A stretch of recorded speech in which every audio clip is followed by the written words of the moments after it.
Hey YouTube. So we got the bathroom basically cleaned out. I'm gonna leave these two for towels and stuff for now. I have room to put the the tub and all of that stuff in there. Bedroom, Sheila's got these two walls coming out, which is nice.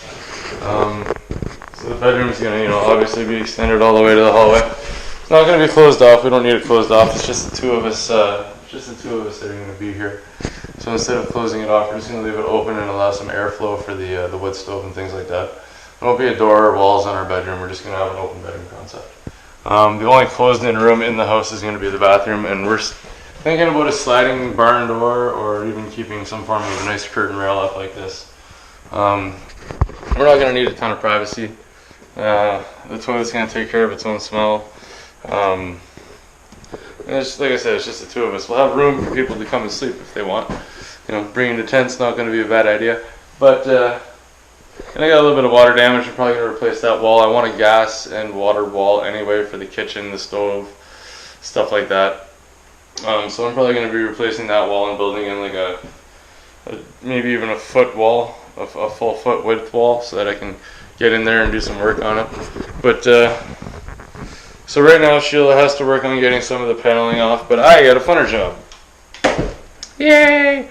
Power system is becoming more and more important and evident that I need to get started on the power system. The power system of my dreams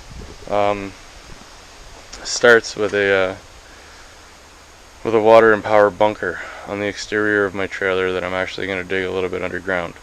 Hopefully I can get some geothermal energy under there. When I put I'm going to be burying that in there. The well will be feeding that. That'll be underground, buried. I'm going to try not to have the lights, and I'll paint it black so I don't get any algae buildup or algae bloom in there. But I'm going to be building it here. I know it's really hard to see what's in my mind right now, but there will be steps down, probably going to go about 2-3 feet down. I'm going to be utilizing all this area, so it'll be about 10 feet long, or 10 feet wide by about 10 feet. It'll be like a 100 square foot room right now. And later on I'll be building an extension onto it for the root cellar underneath all this. And then I'm going to be burying everything once I get the plastic and some rubberized sheeting and everything so that the rain doesn't end up in there. I'm going to be burying it all below the windows. So all of this will actually be buried in a large area, hopefully of about 2 feet of dirt. So I'd like to finish the roof about here, finish the ceiling of the power and water bunker about there, so that I can at least get a foot, maybe 2 feet of soil on top of it. And then as much soil behind it as I possibly can. The more I can get on top of it, the better off I have a chance of the water actually not freezing and my pipe's not freezing. I want to make sure that it's watertight so that the power system is going to be safe, and my batteries are going to be outside.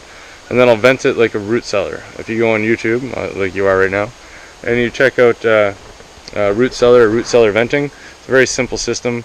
Probably one inline 24 volt DC fan.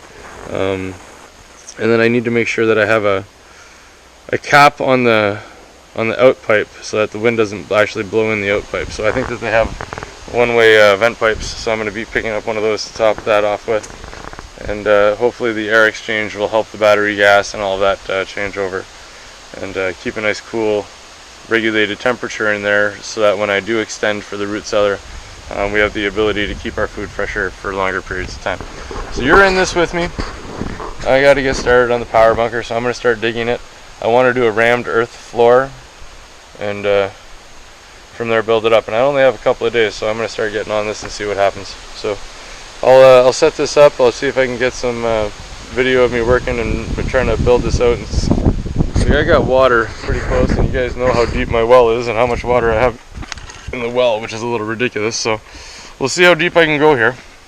It might not be too deep, but I think I'm going to be able to use a lot of the trees that I've been saving for posts, a lot of the 2x4s that I've been saving to help build the structure, and then I'm going to vapor barrier the whole damn thing, and hopefully once I vapor barrier everything, I'll be able to put in the soil on the outside and actually make everything watertight. You know, obviously I have best case scenario in my head, but worst case outcomes are always good to think about. So I'm gonna set this up and we'll see what happens. First, dinner in the trailer. Pretty neat. It's actually to the point where we can mop the trailer and move in. Start moving in. I mean, obviously it's not perfect. We want to do the walls, we need to do the ceiling, we need to redo the floor. You know, we're going to be changing walls, we're going to be putting in lots of stuff, but at this point we can actually move in now. Yeah. And we can do things as we go, and you know, it's pretty cool. It's at that point. I'm going to get Sheila to take you for a tour in a couple minutes, but I want to show you something first. So yeah, I'm eating pizza, but it's the first thing I've had to eat all day, so don't condemn me. I know I should be eating healthier food. I probably shouldn't be eating on screen, but whatever. I was digging the power and water bunker. Starting to build that. It's coming along. You know, I got basically what I'm going to do is I'm going to be building a track all the way to those trees, probably all the way to those trees. And my plan was to come in with a tamper and start pounding and, you know, mixing 5 to 15 to 20% cement into the dirt, get all the vegetation out, and do a rammed earth floor, and then some rammed earth knee walls before I start building. But now, for those of you who are probably still in a little bit of disbelief about the well, I'm still in a little bit of disbelief about the well, but I'm gonna put my pizza down somewhere, so I'll just put it there. Should be safe. Okay, so check this out. I only dug this far. It's really not that deep, but check this out. One shovel. Pull the shovel.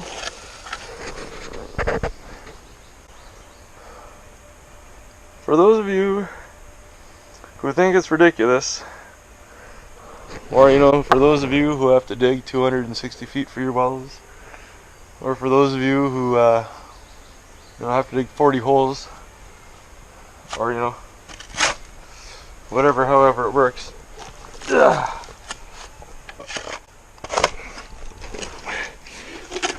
For some reason, I seem to have quite a few natural springs on my land.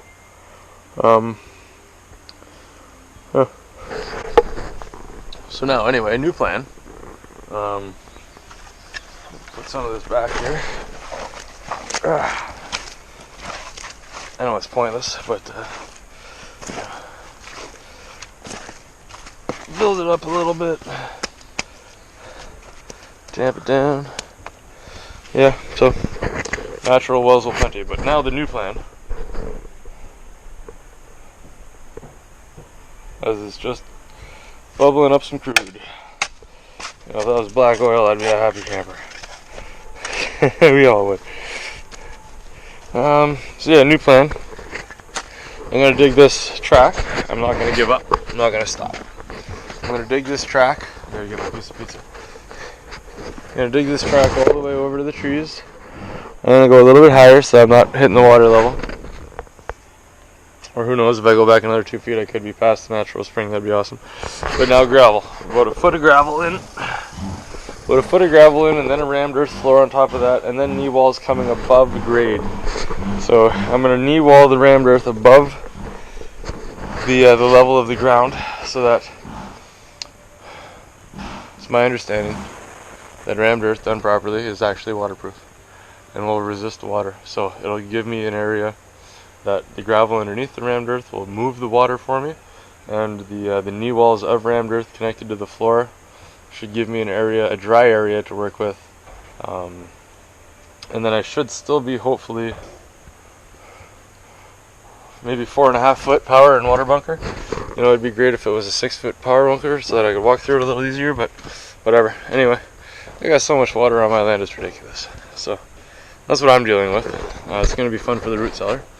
Rammed earth, and once I have the knee walls, I'll build wood on top of that. A heck of a lot, probably 3 to 4 inch spaces between rafters. I'm going to need super extra strength because I'm going to bury it with as much dirt as I possibly can get so I can still see out the windows. And vapor barrier everything so that the vapor barrier runs off and down and around to the bottom of the rammed earth walls and then backfill. So you're going to be here the whole time with me, and I'm just giving you an idea of where I'm going. So tons of water on my place, but it's fun. See you in a bit. At least I'll never be thirsty if I can get it filtered.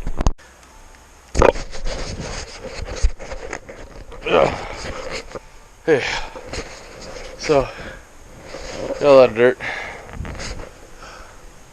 Got a lot of this done.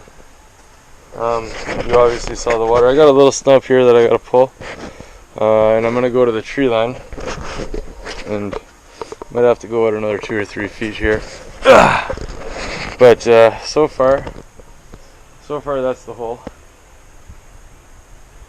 for the power and water bunker. Once I have an ability to get that stump out and level it all off, I'll be able to square it a little better, obviously here, square it a little better here. And once I'm back to here, I'll cut these trees out of the way probably, but there's going to be a step down. Excuse me, there's going to be a step down into it here and a turn. Water bunker there, battery bank probably here, depending on how I want to get into this thing, but I'm exhausted. Sheila's exhausted. It's been a very long day. I'll take you for a walk through the trailer, but we're at the point now where I'm actually going to take my boots off because I'm going to go to the back room.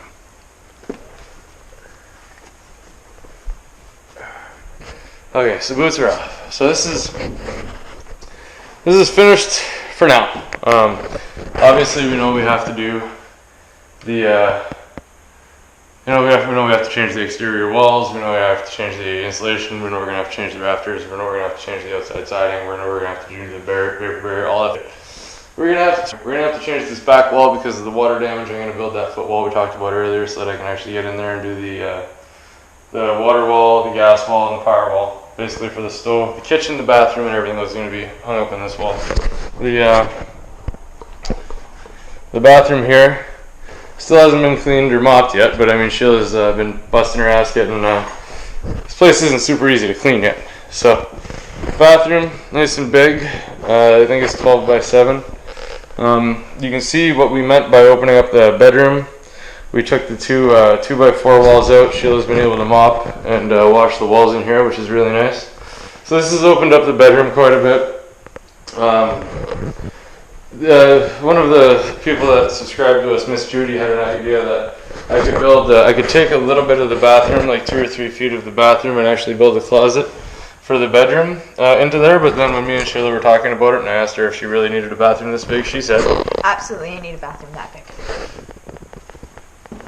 Who the hell am I to argue? So yeah, coming out of the bathroom and the hallway, bathroom and the bedroom hallway, you come into the living room. The idea is to have the kitchen stove here, sink there, fridge there. Possibly maybe a little island, I don't know, maybe some cabinets on top, doesn't matter. We got that apartment size fridge, so it's only about 4.5 feet, so that'll be nice. And this will be nice and open. Couch, TV, chairs, all that fun stuff. Still have an ability to put in here. Need to figure out the wood stove. Power bunker and well are right outside the window, so that'll be nice. Hopefully it won't be too far of a walk if something bad happens in the winter. But yeah, we're done for the day. Coming back tomorrow, we're going to start moving stuff in, so you guys are going to have a much better idea of how stuff's going to be placed in here, and no matter if Dan likes the feng shui or not. Yeah, our idea is, obviously there's no power, there's no water, there's really nothing here yet. But if we're here, then there's the necessity to get things done. A lot of the things are money-based right now because obviously things cost a lot of money and things add up. And when you're going off-grid, there's a lot of small costs that you just don't account for. And those are what's kind of kicking our ass right now. But because of those, we also been able to find alternate ways of getting things done. And we both like to think more about solutions than we do about problems. So if we're here and we need, if problems arise, then solutions will follow. And we're thinking about just living out here and attacking it as we go. I have an amazing wife who's willing to do that. And so yeah, like I said, this is gonna get fun in the summer, YouTube. I'm sure it'll be very interesting this winter, and in the spring when we finally get the opportunity to change the walls, ceiling, and siding, then that's going to be fun too. But first things first, move in, get the power bunker done. As soon as we have power, then we can get water because the pumps need power. And then as soon as that's done, I can actually finish cutting wood. I'm very far behind in cutting wood. I think we should just rent a splitter. Probably. It would be way easier. We're doing everything by hand right now, no power tools or anything. So, everything up until this point is either chainsaw or root strength, and we're both getting stronger, so it's kind of cool. But yeah, we're probably gonna have to bring in a couple of cord of firewood to mix in with what we have cut this year to survive the winter. But then that'll give me a head start on everything for the next couple of years, so that won't be that bad. No. Anyway, have a good day, YouTube. See you later. See you later.